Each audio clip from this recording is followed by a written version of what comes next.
Tahun 98 tuh ada penemuan, rupanya ditemukan ada sel otak. Maksudnya bisa berpikir itu di situ? Iya, makanya dikatakan jantung punya otak sendiri. Menurut penelitian itu, ada suara Tuhan di jantung. Waktu lahir, itu rupanya sudah ada sambungan tuh kabel-kabelnya di jantung tentang apa yang Tuhan mau terhadap apa yang harus dilakukan manusia di dunia gitu. Hah? Iya, di situ sudah ada.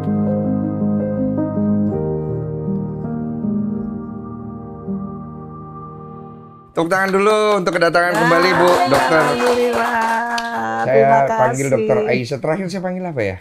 Iya, Dokter Aisyah ya? Iya. Bukan Bu Aisyah kan? Ya? Banyak fansmu Bu. Aduh, Saya terima sampai kasih. shock tak tonton. Undang lagi dong Bang, undang Gitu lagi ya, dong Bang. alhamdulillah. Terima Senang kasih banget. banyak. Iya. Terima kasih banyak. Tadi saya dengar Alhamdulillah. barusan ngisi acara dakwah di Bekasi ya? Iya, di Bekasi. Temanya apa Bu? Oh, itu karena itu apa? Itu kan 5 hari itu acara mereka untuk khatam Quran.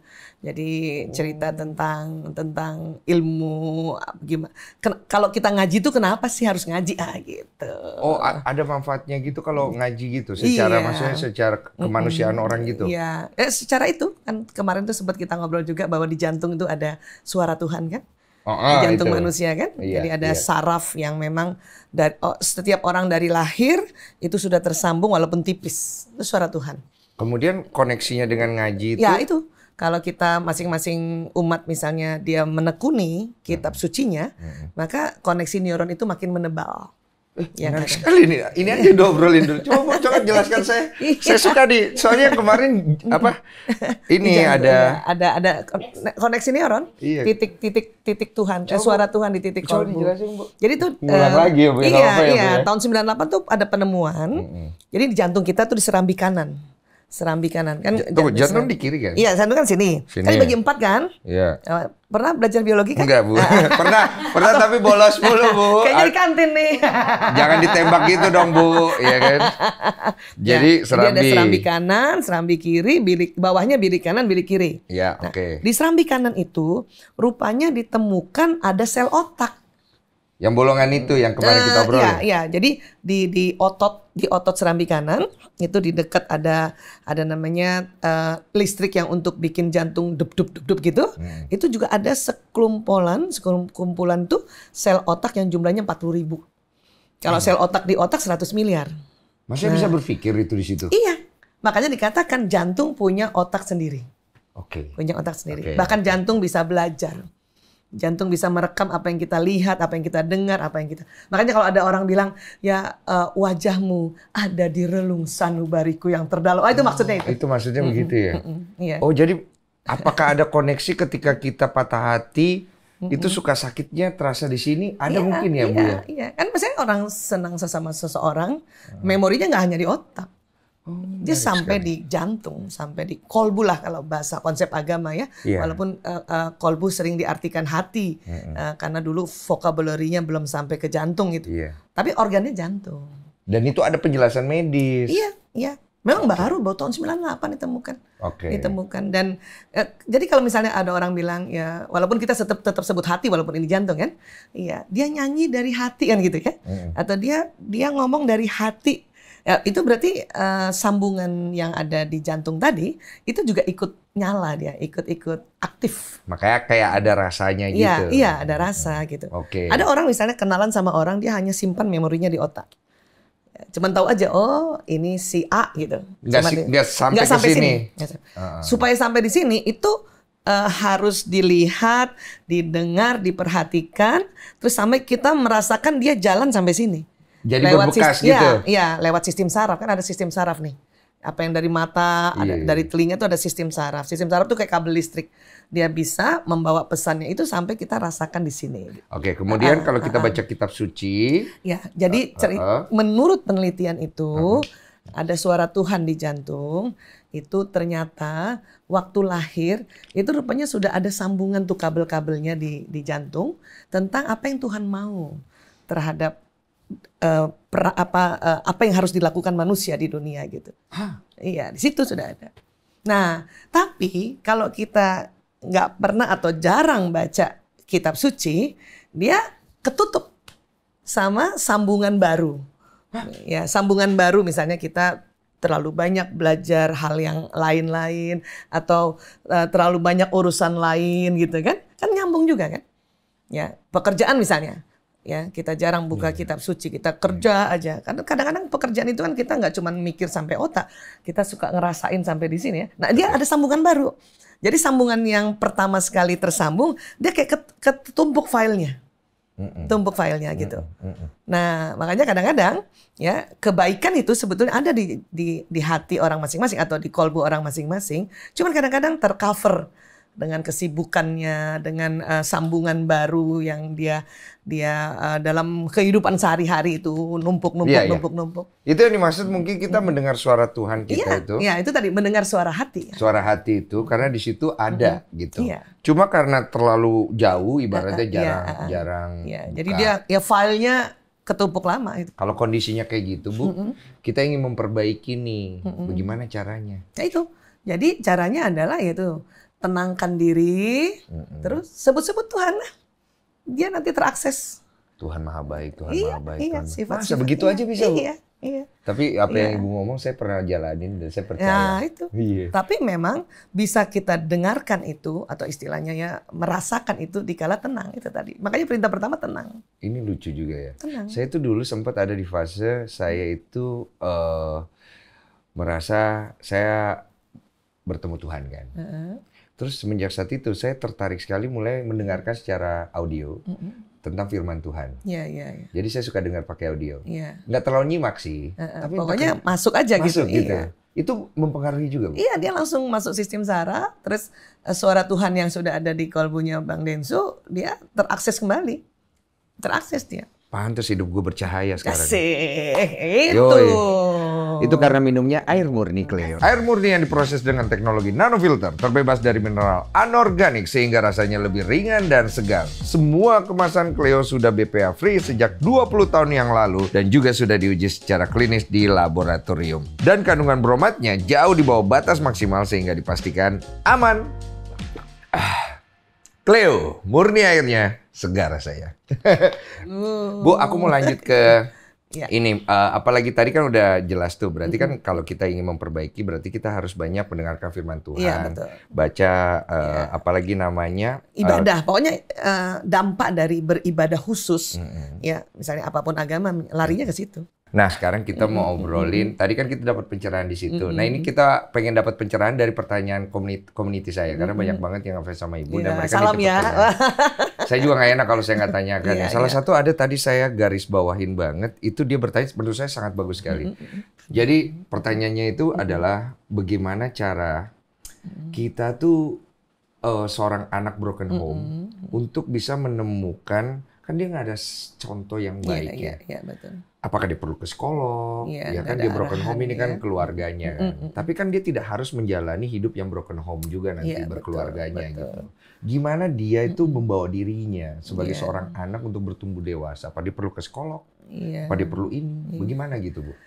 Jadi gini, kan kadang-kadang ada anak broken home juga, tapi dia secara sosial atau secara akademis nggak ada masalah, ya kan? Bagus-bagus aja. Iya, bagus aja gitu. Maka kita harus deteksi dulu. Kita identifikasinya tuh dari dia ada masalah di akademisi nggak? Ada akademis nggak? Misalnya dia masih sekolah nih, anak broken home sekolah, gimana nilai-nilainya? Terus gimana dia interaksi dengan sosial? Gitu. Kalau dia masih oke aja, berarti nggak masalah. Bisa jadi anak walaupun dia broken home dalam artian pisah orang tua, apapun alasannya, mungkin anak itu belajar sendiri itu tadi, ya. Dan tadi ada tuntunan suara Tuhan otomatis kan, asal dia tenang, asal dia selalu ada dialog. Kalimatnya gini, ya Allah nih ngapain lagi ya, gitu.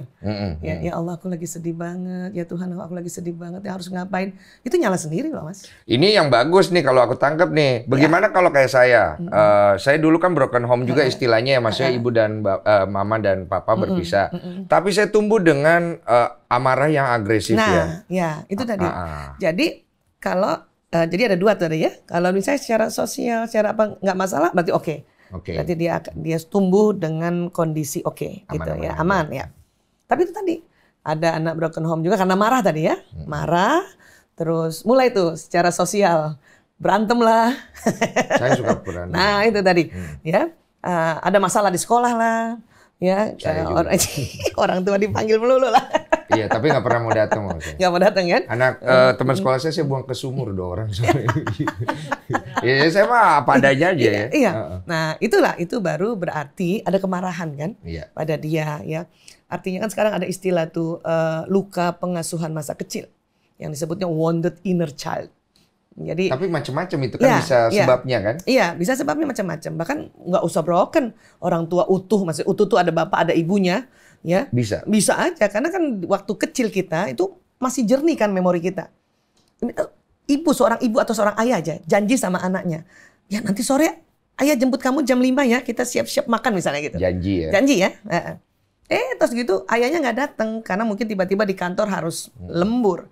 Nggak nelpon juga karena mungkin tiba-tiba nggak chargernya habis dan sebagainya gitu. Nggak mengkonfirmasi itu, lagi. Si anak nunggu jam 5, jam 6, jam 7 itu bikin luka itu. Sudah luka. Iya.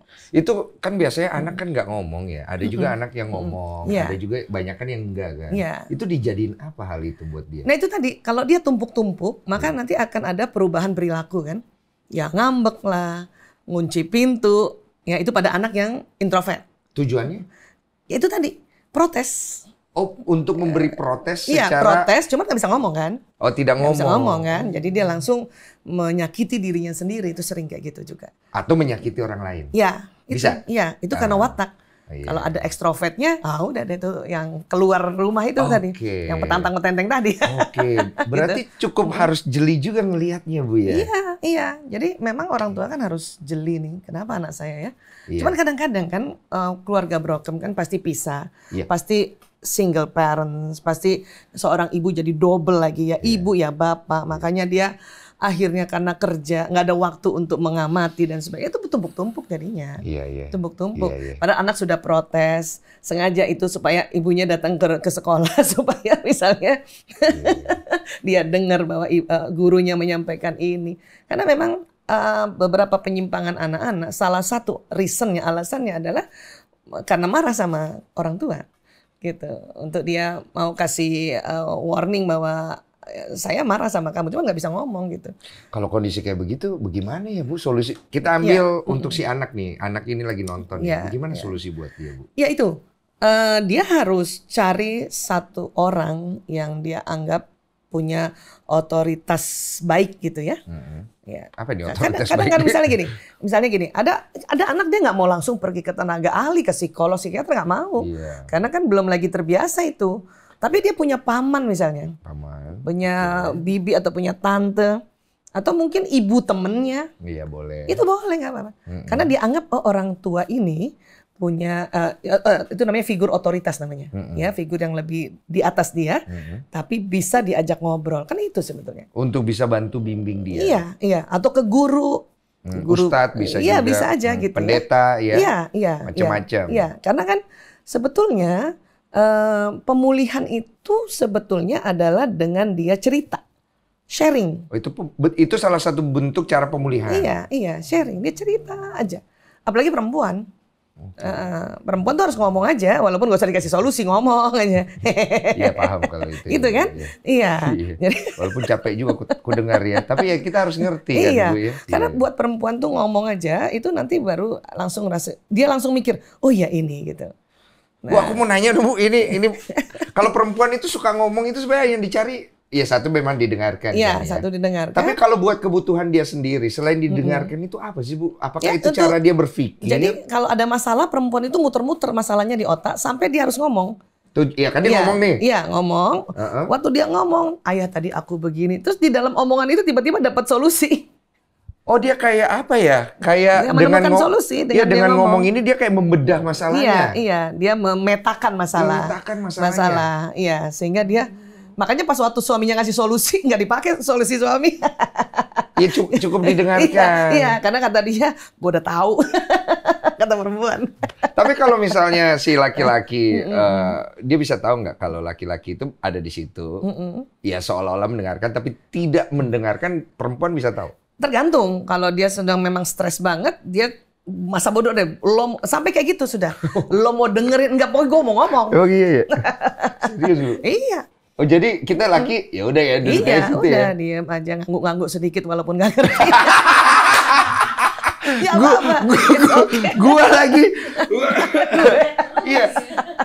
Tapi istri It's okay, tenang. nggak apa. Iya. Karena kan kita bukan butuh solusi, cuman mau ada orang dengerin. Iya. Karena waktu ngomong itu dapat solusi di omongan Iya, paham. gitu, Iya. ya kan? Iya. Kalau mau pergi ke profesional harus ngantri dulu, nunggu jadwal, lama. Iya, paham. Jadi kembali kepada anak yang broken home ini dulu. Dia cari orang, Dia cari figur ya. figur otoritas Oke. yang dia anggap aman dan nyaman untuk bicarakan itu. Siapa Bagaimana aja. cara si anak ini melihat kan dia belum punya pengalaman ya, anggaplah ini orang oke, ini orang tidak oke. Bagaimana acuan supaya dia bisa melihat itu, Bu? Acuannya itu tadi, pas diajak ngomong orang ini asik aja, gitu, nggak langsung nasehatin dia. Oh itu kata Ya kan? kunci ya. Iya, kan orang curhat itu nggak mau langsung dapat nasihat, iya kan? Apa yang biasa orang cari kepada saat curhat? Didengerin dulu kali ya. Iya Bu, ya? dengerin.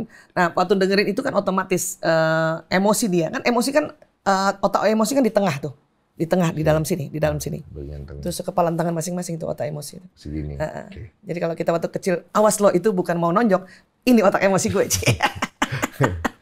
Awas lu, Awas balikin lu. duit gue lu. Iya. Nah itu di dalam tuh. Iya. Nah rupanya pas kita ngomong nangis misalnya gitu ya, sampai gitu atau ngomong sambil ya gitu ya, bisa juga kan? Iya. Itu rupanya level emosi jadi naik menjadi masuk ke emosi yang nuansa positif. Jadi emosi itu berbagai macam jenis. Nah, jadi rupanya waktu diperiksa otak kita ini, setiap jenis emosi ada frekuensinya. Paling rendah itu emosi jenis apati. Apati itu cuma 50 Hz. Di atas apati sedih. Apati itu apa? Apati itu rasa putus asa. Oh, putus asa. Ya, merasa nggak ada gunanya. Oh itu yang paling rendah. Paling rendah. Oke. Sebenarnya yang lebih rendah lagi ada, tetapi dia bukan level normatif ya. Yaitu namanya depresi. Oke. Nah, depresi itu cirinya sudah mau menyakiti diri. Iya biasanya karena Ya, nggak punya uang suicide. itu. Bu. Iya. Punya uang sama cinta ditolak itu. Iya. Suicide. Nah, jadi mulai dari apati tuh, nggak ada gunanya aku lagi jadi istri, lebih baik aku mati. Ah itu udah depresi tuh. Depresi. Iya paham. Terus Gitu. yang berikutnya. Nah, jadi nanti setelah apati naik sedih 75 Hz. Sedih, duka, lara, di situ masuk tuh variannya tuh. Ya. Nanti jadi bayangin kayak tangga gitu. Iya. Berarti yang paling bawah yang paling bahaya. Apati ya. Apati itu oke. nuansa yang sangat minim Iya. frekuensinya. Nanti Iya. apati masuk sedih, di atas sedih takut. Nah, takut ini variannya cemas, khawatir, bimbang, ragu, situ masuk. Iya, ini yang paling ringan. Ya, naik lagi makin naik. Oke. Nah, Oke. di atas takut 100 Hz ya. Iya. Di atas takut ada istilah tapi dalam bahasa Inggris ya. Cari bahasa Indonesia juga agak susah. Lust, L-U-S-T. Lust, buru-buru. Lust. Oh, Buru-buru, rakus sama masuk di situ tuh. lust. Lust, L-U-S-T. Nafsu. Ya, nafsu, ya nafsuan gitu. oke. Di situ. Oh saya tuh Bu. Nafsuan pengen cepet kaya Bu. Iya. Iya itu. Iya. Nah itu kan itu Oke. sekitar 125. Di atas itu anger, marah. Anger. Marah dengan variannya jengkel, kesal, marah gitu, dendam masuk di situ. Oke. Ya, nah. Oke. Di atas itu pride, jenis emosi pride. Di Bu, situ tahan masuk. dulu nih Bu. Dari susunan tadi yang paling dari bawah nih, dari bawah. Yang paling Dari berat bawah. tuh yang di bawah apa yang di atas ini Bu? Paling atas paling positif nanti. Oh, Lebih positif. oke. Iya. Oke. Jadi kan emosi itu nuansanya ada negatif, positif karena frekuensi. Karena istilah negatif belum tentu jelek kan? Iya. Ya kan? Nah, Paham. iya, sampai hasil sini. COVID negatif. Ya, seneng dong kita. Iya, Nggak iya. jelek kan itu. Iya. Jadi gitu. Nanti mulai dari lust, anger, pride, ya kan? Barulah masuk ke emosi yang nuansanya positif. Courage, semangat di situ. Nah, itu udah masuk yang level positif tuh. Courage. Nah, di atas courage ada acceptance. Menerima, bersyukur situ. Itu udah naik sekitar 300 Hz itu sudah. Oh, itu very positif. Ya, itu. ada lagi. Nah, habis itu masuk ke peace, damai. Damai itu masuk 600 langsung, 600. Nanti paling atas yang paling asik sebetulnya enlightenment. 700 sampai 1000 Hz. Tipe-tipe orang kayak begitu yang udah masuk ke apa tadi? Acceptance, peace, enlightenment tuh kayak gimana tipe-tipe orang kayak gimana? Jadi gini, semua emosi ini ada setiap orang, apapun tipenya. Iya. Dia nggak bisa hilang karena ada di otak tengah kan? Iya betul. Ya, yang terjadi adalah sering naik turun gitu. Oh begitu aja. Iya, pas lagi turun, lagi sedih, oke, jangan lama-lama lo move on, naik. Oh, nah, jadi tidak selamanya dia ada di... Nggak bisa. Masa kita selamanya harus senang, padahal tiba-tiba ada telepon istri sakit, kan nggak mungkin. Pasti turun. Dia takut. Makanya sering lemes tuh badan. Bayangin lagi asik-asik 700 Hz, tiba-tiba misalnya dengar telepon, takut itu bisa 125 Hz gitu. Iya, jantung makanya cepet itu. Lemes kaki kan? Lemes ya. Karena turun dia frekuensinya, makanya harus duduk lagi gitu. Kalau untuk menyeimbangkan berdasarkan tadi itu gimana? Jadi kita harus tahu bahwa kita punya emosi. Banyak jenisnya dan ternyata kalau dipetakan dia kayak tangga. Makanya ada istilah level emosi gitu. Nah, semua orang gitu, nggak mungkin orang nggak takut, nggak mungkin orang nggak sedih, nggak mungkin orang nggak marah. Ya, pasti ya.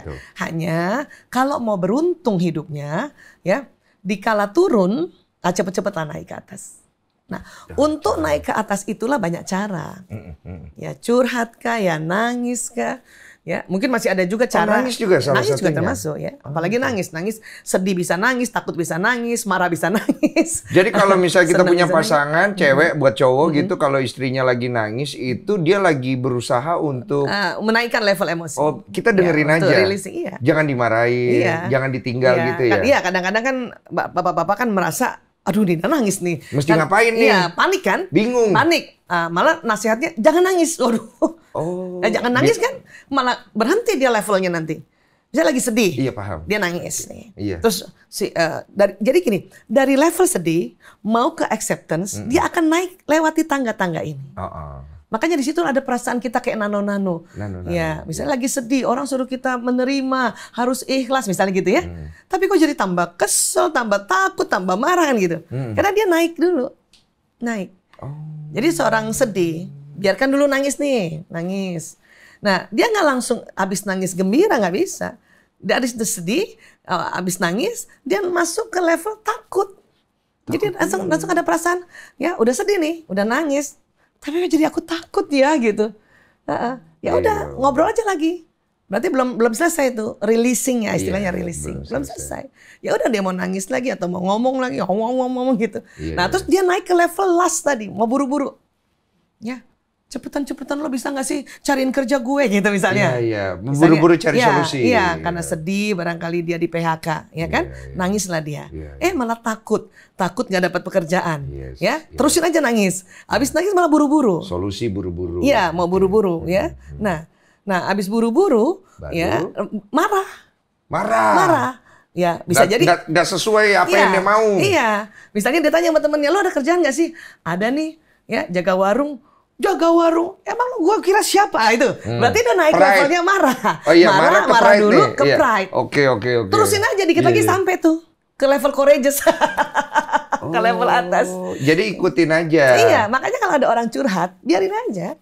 Dan orang pada saat masih di level yang tadi tuh, mulai dari apatis sampai pride, itu nggak suka nasihat. Bagaimana kalau anak kecil?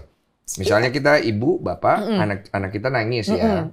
Kan biasanya orang tua suka suruh, jangan nangis. Iya, diam kamu. Nangis, ada juga yang begitu, ada juga yang kenapa kamu udah jangan nangis gitu kan. Ada yang lembut, ada yang keras. Itu bagaimana? Kalau dilarang berhenti, nah inilah nanti akan jadi ya pendaman-pendaman ini. Dia akan melakukan, ada teknik alaminya akhirnya supresif namanya. Apalagi ya, itu neken. Oke. Lagi sedih. Iya. Ya, sedih. Mungkin tadi tuh sedih karena besok harusnya bunda aku datang, cuman bunda aku nggak datang, kan sedih kan? Terus kata bundanya, udahlah, nggak usah sedih, itu mah biasa. Itu bisa berhenti itu dia di level sedih. Dan itu bisa turun lama-lama ke apati itu. Karena dia supresif. Nggak bagus dong. Lama-lama dia merasa percumalah gue jadi anak. Tangisannya dia itu membawa dia ke area yang negatif, bukan ke area yang positif. Harusnya pas dia nangis, ibunya bilang, "Iya nak, ibu ngerti kamu sedih, nggak apa-apa nangis." Bagaimana kalau misalnya anak itu menangisnya sampai bikin kita kesel, Bu? Apalagi dia. Iya, jangankan guling-gulingan. Pernah kan, Bu, kita naik pesawat ya. Waduh, Bu, jangankan yang ibunya, kita aja ya sebagai penumpang kan bisa diem nggak sih itu anaknya. Anak siapa sih ini? Iya. Coba kan kita berusaha kelihatan santun aja. Anak siapa sih ini? Iya. Iya kan? Itu gimana, Bu, sebagai orang tua kalau anaknya kayak nangisnya udah ya lumayan mengganggu ya. Jadi gini, ada teknik kita memvalidasi emosinya. Memvalidasi. Iya. Saya nangis. Ya, Adek kenapa? Adek sedih. Oh, diajak ngobrol. Iya. Jadi menamakan emosi itu. Oke. Ya, Adek sedih. Enggak, aku nggak sedih. Oh, jadi Adek kesel. Iya. Oh, oke. Gitu. Oke. Nah, jadi dia mengerti bahwa oh ini level kesel. Ini kesel. Ya, kan karena kan itu kan alami ya. Karena ada di otak kan? Iya. Di otak tengah tadi. Nah, jadi pada saat kita membantu memvalidasi menamakan emosinya, dia langsung ngerti otak ini juga bahwa ini bukan nangis sedih, ini nangis kesel. Oke. Iya, jadi harus validasi dulu. Oh, Adek kesel. Iya, aku kesel. Kesel apa? Baru tuh dia keluar kan? Iya. Ya. Ya, boneka aku ketinggalan di bagasi, Bunda. Padahal aku udah naik. Ya gitu. Ada yang begitu kan anak-anak kan? Bonekanya kemasuk di bagasi. Siapa yang mau ngambil? Iya, buat kita mungkin nggak penting, buat dia penting ya. Iya, karena temennya. Ya, aku takut naik pesawat nggak ada Barbie, misalnya gitu. Iya, misalnya begitu. Misalnya, nah. Oh iya, kita juga langsung berempati pada dia bahwa kita juga ikutan takut gitu, ikutan sedih kan, misalnya seperti itu gitu. Ya bisa merasakan kesedihannya. Iya, jadi dia merasa oh saya nggak salah ya, ternyata ibuku ngerti, ya. Nah baru tuh, ya. Jadi pas dia udah nangis, udah kita validasi emosinya, itu otomatis naik level lagi dia. Naik levelnya dan akhirnya ya kasihlah waktu beberapa menit, bukan disuruh diam, bukan juga diabaikan, diliatin gitu. Apalagi kalau dia anak perempuan kan senang pas dia lagi gitu dia ngomong, dia cerita, kita liatin mukanya kan, kayak gitu. Kalau anak laki lain, anak laki ya kita nggak suka, Bu. Iya, karena anak laki, kakak mau apa? Kakak mau Bunda beliin roti? Iya. Oh beda treatment. Nah, anak laki ajak makan atau minum, mau makan apa minum. Cuman banyak orang kan salah itu, mau mainan apa gitu, kan itu harusnya. Mending judi makan. Judi. Bukan anak laki itu, anak baju ya, saya ya. Paham. Iya. Jadi sebetulnya membujuknya bukan mainan, harusnya yang sesuai otaknya. Anak laki-laki makan minum, ya, Ade mau minum apa gitu. Nah, sambil nanti dia masih nangis, minum ya udah.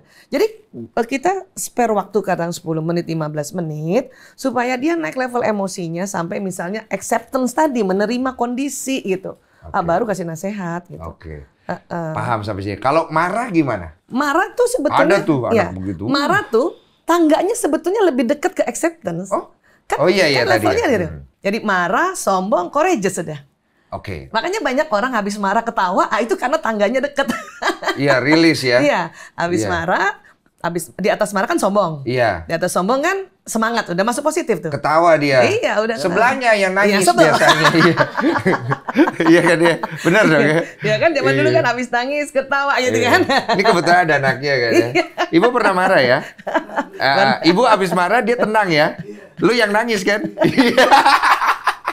Bener. Jadi tuker-tukeran. Kadang dia yang marah, saya yang nangis. Iya, kebalik ya. Begitulah hidup ya.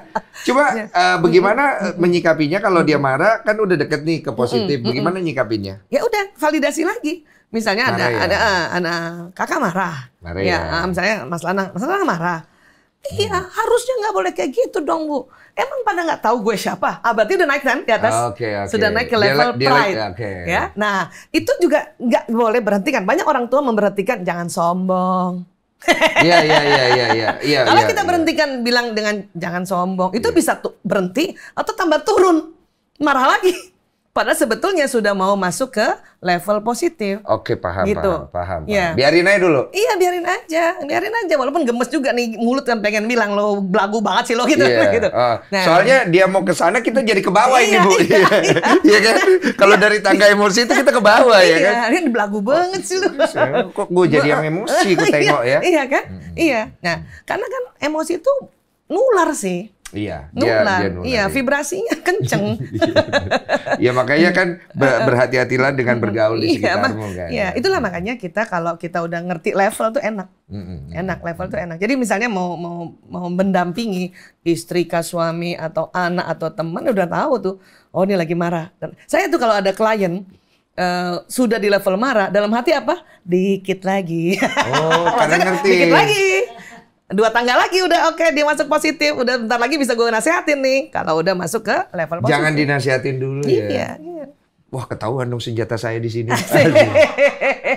Saya kalau ada yang lagi sedih gitu, saya nggak kasih nasihat. Betul, udah benar. Saya kasih duit biasanya. Itu langsung cepat naiknya.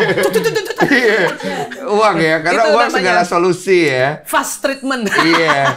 Cuma bagaimana kalau misalnya posisinya anak ini denial ya Bu ya. Kalau misalnya tadi kan pada saat kita validasi dia dengan marahnya, dia menceritakan marahnya. Yeah. Tapi kan ada juga anak yang denial di mana ketika dibilang kamu marah ya, enggak, aku nggak marah. Itu bagaimana ya? Ya sebetulnya udah jelas itu pasti level marah. Orang denial tuh ciri-ciri dari level marah. Marah juga. Iya, marah. Ya udah kita juga jangan paksakan. Ya kita tahu. Kan biasanya kita paksa. Iya. Ah bohong lu marah ya kan? Iya. Kamu marah dia. Apa kita harus paksakan supaya dia tambah marah, marahnya tinggi? Nggak usah. Dan dengan dia bilang enggak, aku nggak marah. Kan itu biasanya ada tipe-tipe yang introvert tuh kan nggak bisa ngomong kan. Iya. Tapi bawah sadar dia, dikala kita sudah validasi, dia happy juga. Bahwa oh ya ibuku tahu, oh ya bapakku tahu, oh ya temanku tahu. Oh yang penting kita validasi marah ya. Iya. Terus kalau dia jawab enggak, aku nggak marah ya. Udah. Dengan dia ngomong enggak, aku nggak marah, bisa jadi udah naik level tuh. Iya. Perlu nggak setelah itu kalau misalnya dibilang aku nggak marah, kita bilang ya udah mau cerita apa gitu. Perlu nggak kita ngomong? Boleh banget gitu, boleh banget. Okay. Atau mesti dia bilang enggak ada apa-apa. Oke, kalau udah siap cerita, next aja lah ceritanya. Oke, gitu. jadi itu lebih ngasih kebebasan buat dia, tidak kita tekan gitu ya. Iya, karena kan laki-laki ada banyak laki-laki itu sebelum dia mau ceritakan dia harus renungkan sendiri. Itu bedanya perempuan. Laki-laki itu kalau misalnya ada problem, dia cari jalan keluarnya, nggak mau ngomong justru. Diem dulu, merenung dulu untuk cari solusi. Nah, setelah ada solusi baru mau cerita. Sebenarnya kalau saya dulu mengalami itu, tapi ini saya nggak tahu nih Bu ya, saya mau sharing juga.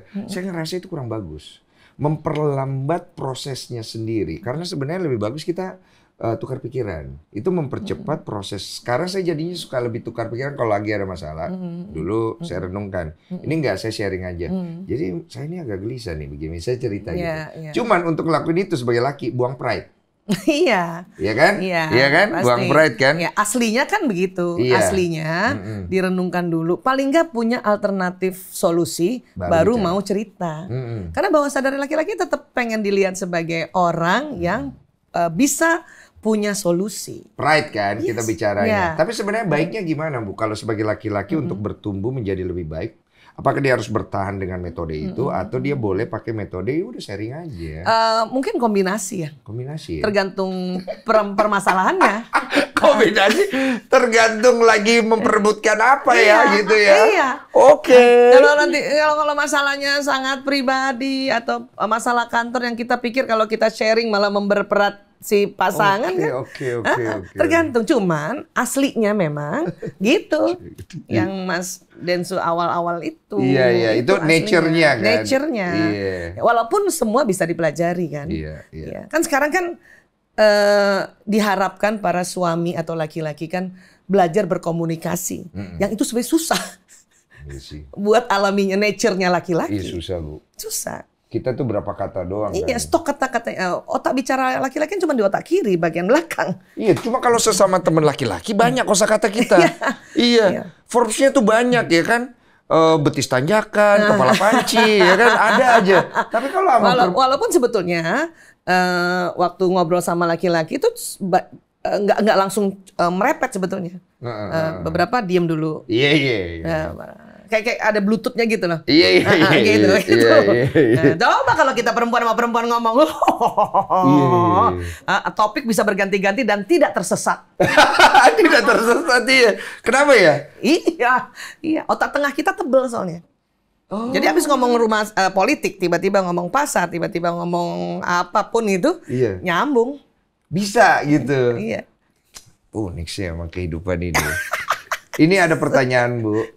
Kenapa sih anak suka bohong itu, Bu?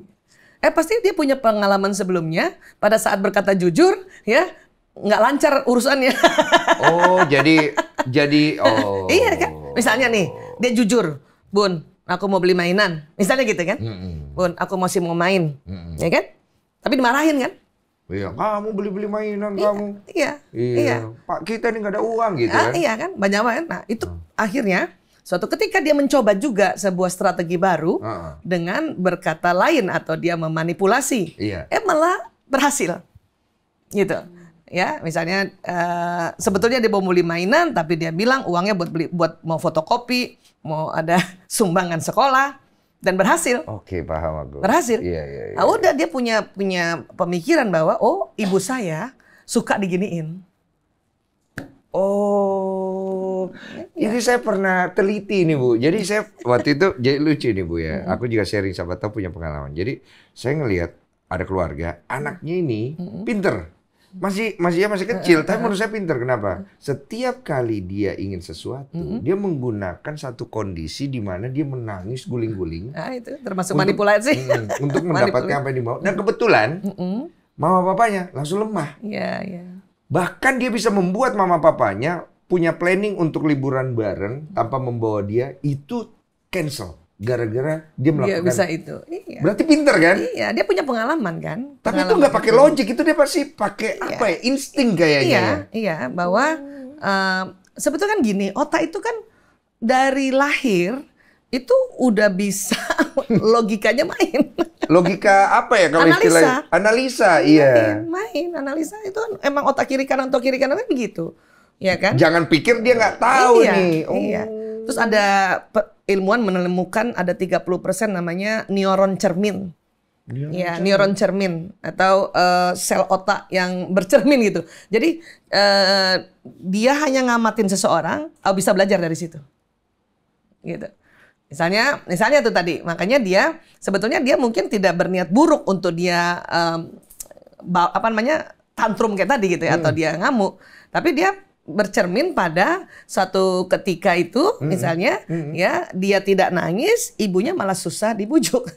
Tapi dengan dia menangis gitu, dia terekam sudah itu. Oh, dia pelajari. Jadi Iya. bahasa keluarganya dia seperti apa dia pelajari. Iya. Walaupun cuma ngeliatin aja gitu. Tanpa misalnya si ibu itu menjelaskan bahwa begini gitu. Dan langsung ke cermin gitu.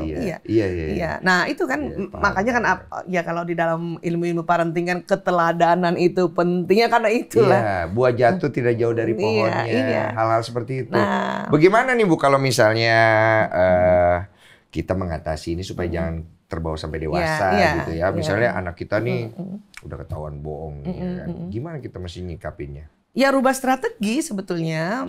Main catur ya? Iya, main catur. Iya. Yang selama ini misalnya anak jujur kita bereaksi negatif, ya rubah lah. Gimana cara? Itu tuh kan nggak mudah juga buat orang tua kayak gitu. Iya kan? Kebiasaan kan biasa kita begitu ya. Nah, makanya sekarang misalnya kita bilang sama anak, gini deh, kalau kamu jujur, Bunda malah lebih ngerti gitu. Itu kan anggap saya nih Bun ya, saya pulang nih Bun, saya anaknya Bunda. Diem nih, Bunda nanya dong, ada apa nak? Jujur aja. Iya kan maunya gitu kan, jujur aja gitu. Tapi saya takut kan. Tapi ya udah deh, saya cerita. Iya Bun, tadi saya habis ngambilin anak orang. Iya. Ini udah begini nih, udah gemeter nih. Pasti. Itu yang saya bilang tadi, berat juga orang tua. Pasti. Dengan anak jujur, ini udah gemeter. Bot. Gitu kan. Nah, gimana sikap yang terbaik yang bisa kita kasih? Nah itu makanya si orang tua nih kan kaget tuh. Ya, karena kita tulis rupanya ya kita nggak siap untuk kejujuran anak. Kan gitu. Iya pasti. Makanya mencoba untuk ya pada saat anak jujur, pas kita mau ngomong, tahan lagi dulu. Itu olah nafas tuh penting. Apa kemarin turun ke bawah? Iya, duduk di bawah. Tiba-tiba duduk. Kalau kemarin kita duduk di bawah yuk. Kita duduk ke bawah dulu bentar ya. Pas duduk di bawah, kayak kurang dalam. Coba kita gali deh, nak. Ayo kita rebahan. Iya, jadi tenang dulu gitu. ya. Iya, tapi itu memang work hard untuk itu. apa nak? Gitu pasti akan gitu kan? Apa nak? Gitu. Aduh, Walaupun itu kan berat ya, Iya. itu kan kasus berat, tapi dia jujur. Nggak apa-apa reaksi kita alaminya harus keluar juga. Jangan juga yang sok-sok tenang, it's okay. Lah, gawat dong. Iya, artinya Iya. memvalidasi bahwa itu aman Iya, gitu. tetap aja akan ada reaksi alamiah karena itu kasus berat. Iya, kasus Iya, berat. hanya itu tadi karena kita tadi janji untuk mau dengarkan, ya. Kita dengerin dulu. Ya, lanjut lagi, nak, lanjut lagi. Walaupun Bunda nih kaget banget nih. Astagfirullah. Di situ harus masuk itu sebut-sebut nama Tuhan, nggak mungkin nggak.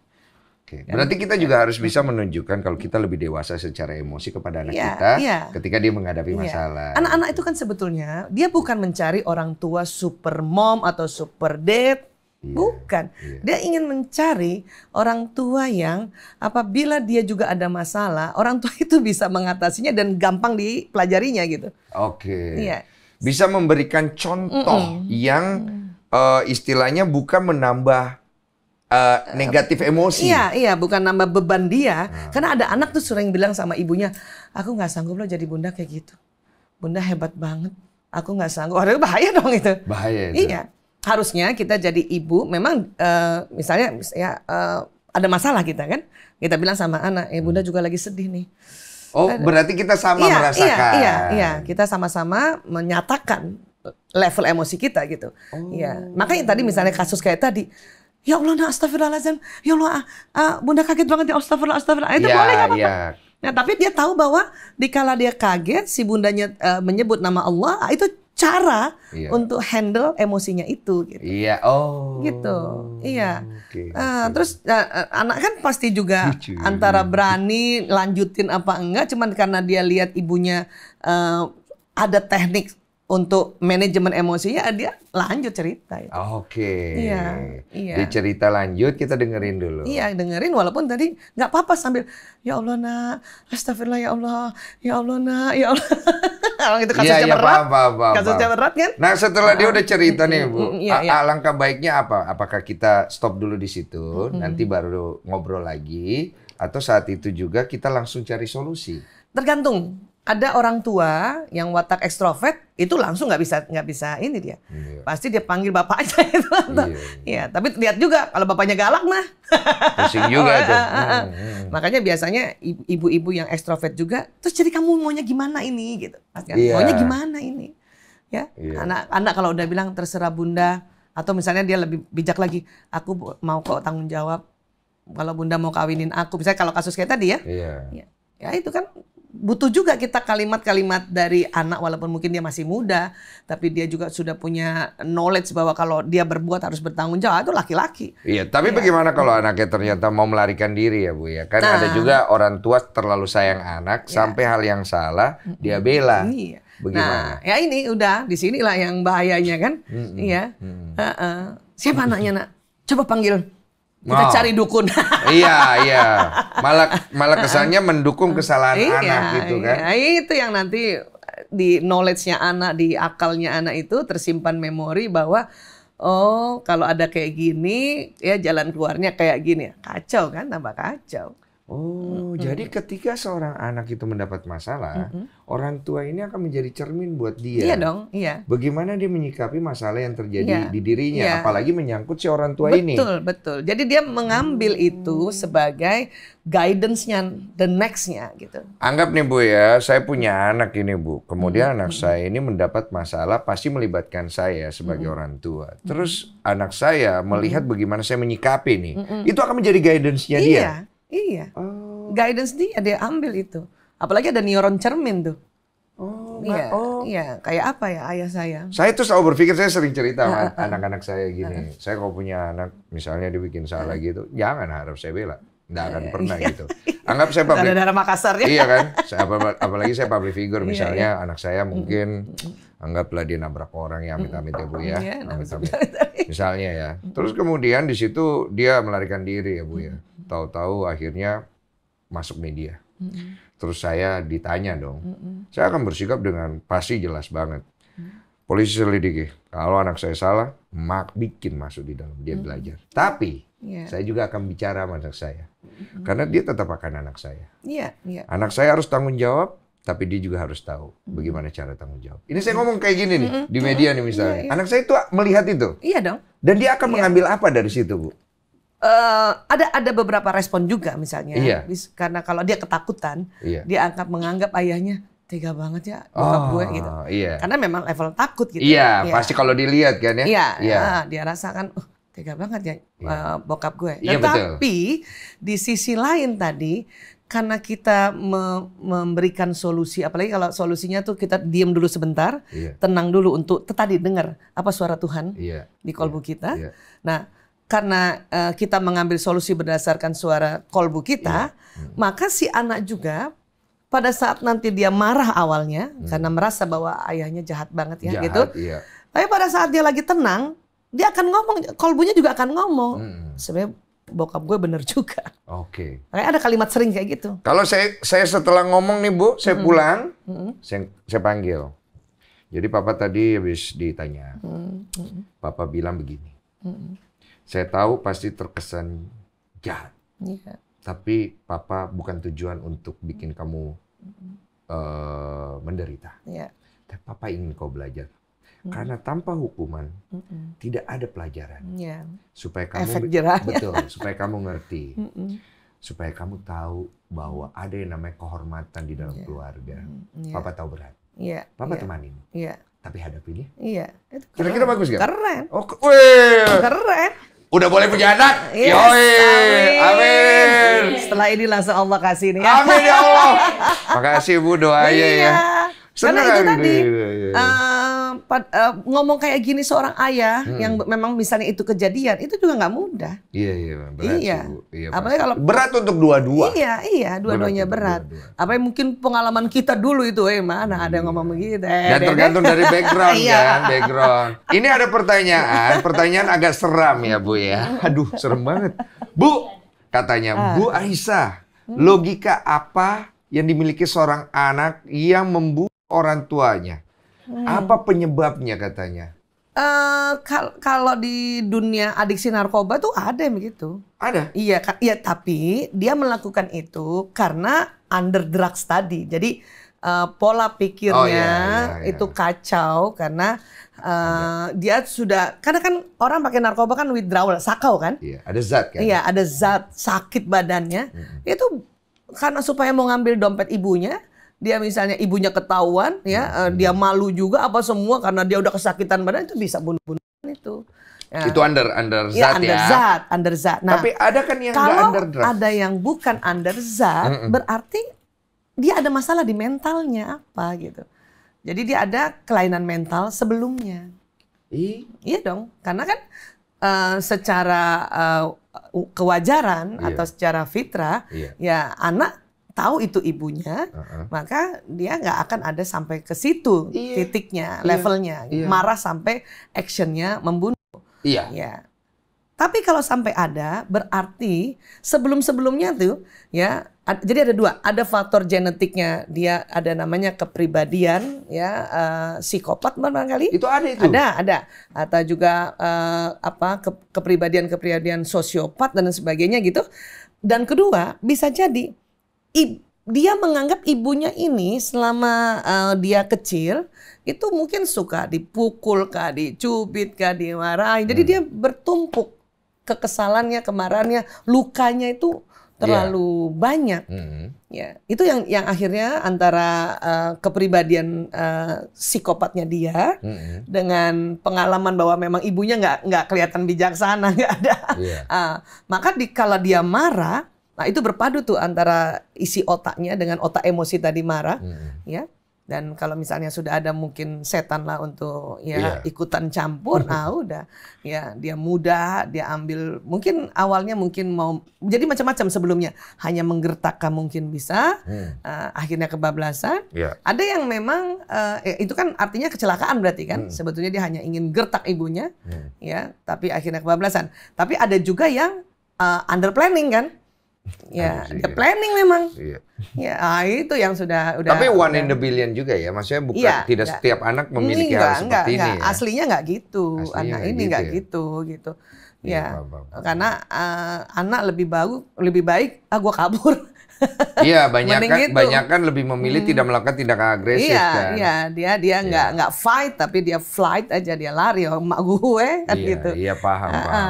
Luar biasa ini. Masya Allah. Emang kalau dengerin ilmu yang berisi daging ya memang tidak terasa Masya waktu. Allah. Ada satu pertanyaan terakhir mungkin titipan dari netizen juga dan titipan dari aku, Bu. Kita kan tahu masa pertumbuhan seorang anak itu dari masih kecil seperti yang kita udah obrolin kan kita bisa ambil kesimpulan dia mencontoh apa yang dia lihat. Dia mengevaluasi sesuatu, menganalisa sesuatu dari aksi dan reaksi. Iya, betul. Apakah pola parenting yang terbaik ya garis besarnya nih Bu yang bisa kita kasih nih untuk ibu-ibu, bapak-bapak di luar sana? Iya. Sebetulnya kan resepnya itu masing-masing orang macam-macam ya, macam-macam. Hanya dia kalau ilmu parenting itu kan 3 besar ya. Jadi ada yang gaya otoriter, yang apa-apa nggak boleh. Mama ya, saya. Ada gaya permisif. Apa-apa boleh. Boleh. Nah, ini juga nggak bagus. Apa-apa boleh. Kendor, nggak ada prinsip itu. Nah, maka kata para ahli ya di tengahnya lah. Nah, ada istilahnya parenting demokratis gitu. Jadi kalau nggak boleh, ya jelaskan alasannya apa nggak boleh. Walaupun capek. Yes. Kalau boleh, jelaskan juga kenapa bolehnya. Nah, ini kan ngambil waktu memang. Iya, capek untuk kan menjelaskan. Nah, orang kan malas ngejelasin. Orang tua kan banyak malas menjelaskan dengan alasan harus kerja lah, harus ada kesibukan ini, gini. Nah, itu parenting itu sebetulnya isinya penjelasan. Iya. Dia bagaimana dia punya waktu menjelaskan. Ya kalau anaknya 1, anaknya 5, ya kayak aku anaknya 5. Iya, capek Bu. Iya, tapi itu tadi karena tahu nanti ke depannya ini sangat berguna, ya itu harus ngerti bahwa ini sebuah investasi untuk pendidikan. Karena investasi pendidikan itu hasilnya nggak langsung besok dapat. 10 tahun, 15 tahun, 20 tahun kan gitu. Iya, paham. Iya. Karena nanti kita juga ya kalau dalam konsep agama ya terutama Islam, kita juga kena walaupun misalnya kita sudah meninggal ya di alam barzah, kalau anak mengikuti nasihat orang tuanya walaupun orang tuanya nggak ada, pahalanya mengalir terus kan. Oh iya di Islam itu ada itu ya. ya.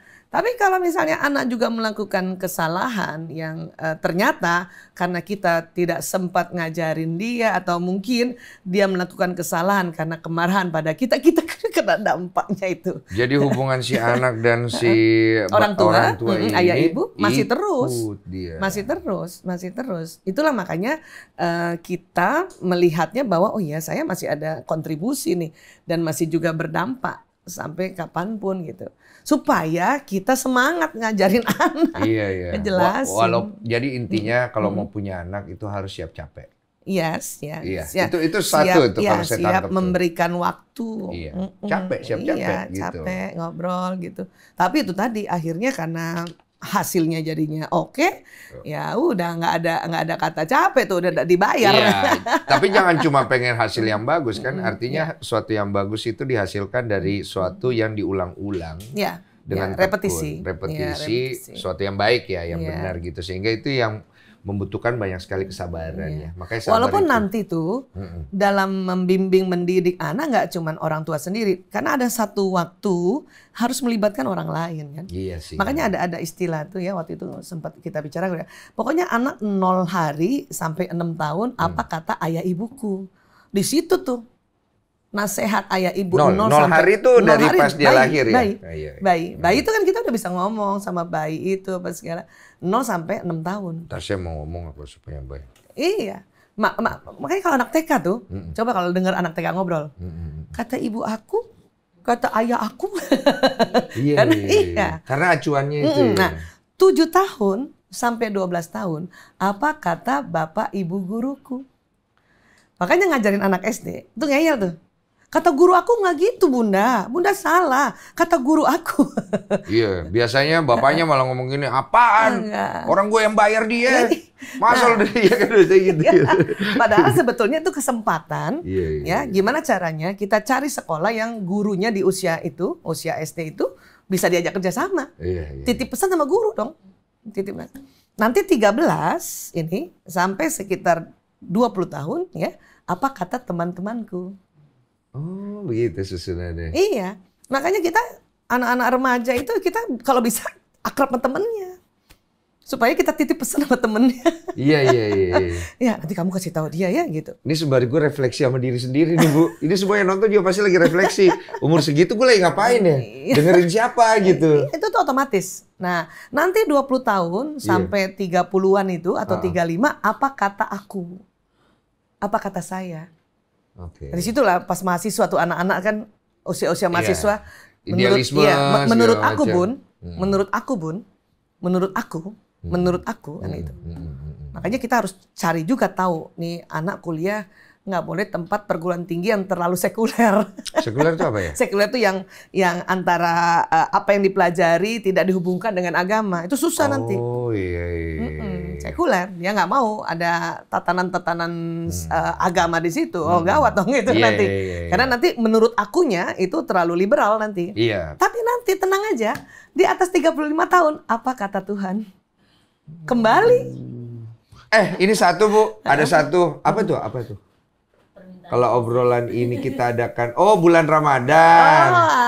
Iya, bagaimana? Jadi ada permintaan kalau obrolan dengan Bu Dr. Aisyah diadakan di bulan Ramadan. Masya Allah. Nanti dipikir dulu ya Bu ya, itu permintaan insya dari Allah. netizen kami supaya bisa dapat banyak sekali ya wisdom, good insight, knowledge. Karena kan Ibu banyak sharing seperti di podcast saya ini kemarin banyak sekali yang dapat banyak banget kebaikan. Alhamdulillah. Itu yang kita harapkan. Dari podcast itu banyak juga pasien-pasien narkoba masuk di rehabilitasi. Oh iya. Karena oh iya Bu Aisyah punya tempat rehab. Dikejar tuh dari luar kota. Cuman pasti mesti di-adjust lagi kan karena makin banyak orang ya. Sebenarnya ada satu pertanyaan tadi gue ingat, titipan, gue kasihan juga sama yang nanya. Ibu boleh jawab sedikit aja ya Bu. Ini sebenarnya saya ngerasa saya harus tanyakan. Jadi dia adalah seorang wanita yang sudah menikah, kemudian dia menjadi menantu. Kondisinya keluarganya suami paham kan Bu ya. Bagaimana dia harus memposisikan diri. Waduh. Berat ya Bu ya. Ini jawabannya panjang, tapi saya sarankan buat para mertua ikuti parenting mertua. Mertua juga harus tahu diri. Ikut parenting ya. Karena kalau enggak tuh, jadilah mertua yang julid. Nanti kita akan bahas di pertemuan berikutnya. Terima kasih untuk Dr. Aisyah.